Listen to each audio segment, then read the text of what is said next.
Start camera action. ఇదేదో work out అయ్యేటట్టుందిరా.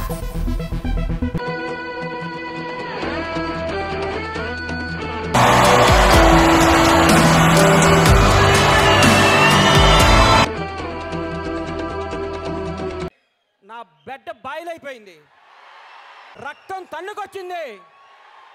నా BP check చేస్తే 160 180 ఉంటుంది. ఇప్పుడు సేతుకున్న ఎంట్రికలు ఎట్ట లెగిసి నిల్చున్నాయిరా.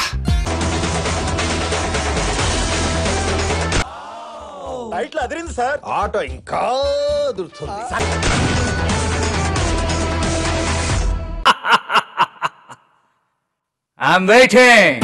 మా మమ్మీ డాడీ బ్లెస్సింగ్సే లేకపోతే నేనింత వాడిని అయ్యేవాడిని కాదు.